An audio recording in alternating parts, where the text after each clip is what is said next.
বাসু প্রথম ফলটি খায় এবং খেতেই সে শক্তিশালী হয়ে ওঠে ও দ্বিতীয় ফলটা খাওয়ার পরেই তার চারিদিকে সোনায় সোনায় ভরে ওঠে। এমনি করে সে তৃতীয় ফলটাও খেয়ে নেয়। ছাতিমপুরের জঙ্গলে এক পুরানো গাছ ছিল।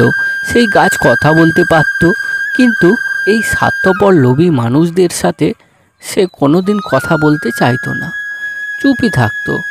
একদিন তুহিন নামে এক শেয়াল সেই গাছের তলায় গিয়ে বসে, আর সে দেখে গাছের তলাটা বেশ নোংরা। কতটা নোংরা হয়েছে গাছতলাটা, গাছটা জলও পায়নি। এভাবে গাছটা নিশ্চয়ই খুব কষ্টে আছে। আমি এখনই গাছটার সামনেটা পরিষ্কার করে দেব, আর কিছুটা জলও দেব। গাছটা এই কাঠফাটা রোদে কতই না কষ্ট পাচ্ছে। এখনই যাই, একটা ঝাঁটা ও কিছুটা জল নিয়ে আসি।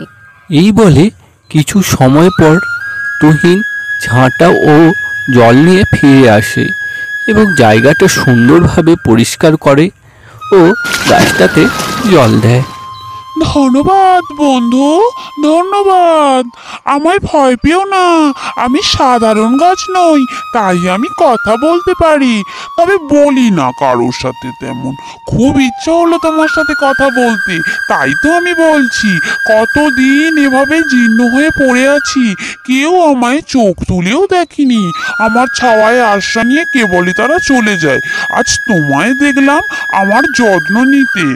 সত্যি বন্ধু, তোমার সাথে দেখা হয়ে কথা বলে তোমার যত্ন নিয়ে আমার বেশ ভালো লাগছে। আজ আমি যাই, আবার আসবো তোমার সাথে গল্প করতে। তুমি আমার গাছ বন্ধু হলে আমি তোমায় প্রতিদিন এসে জল দেব, দেখাশোনা করব। আজ আসি বন্ধু। এরপর তুহিন প্রায়ই সেই গাছের নিচে আসতো, বসতো এবং গাছটির সঙ্গে গল্প করত। একদিন তুহিনের মুখ বিষণ্ণ দেখে গাছটি তুহিনকে বলল, কি ব্যাপার বন্ধু, তুমি এত চিন্তিত কেন? কোনো সমস্যা হলো বুঝি? আমায় বলো, আমি যদি তোমায় কিছু সাহায্য করতে পারি। আর তুমি সেদিন বললে না তোমার মায়ের শরীরটা একটু খারাপ করেছে, তা তিনি কেমন আছেন?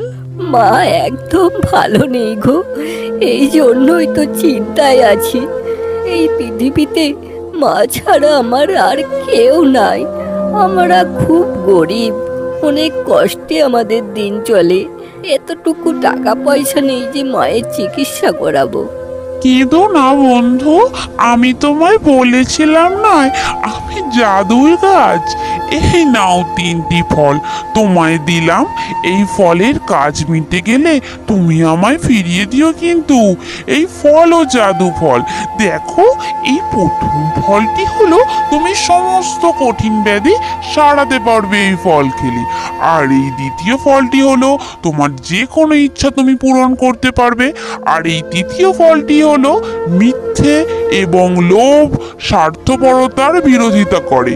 এক ভয়ঙ্কর জিন আছে এর মধ্যে, যে সমস্ত কিছুকে বিনাশ করবে।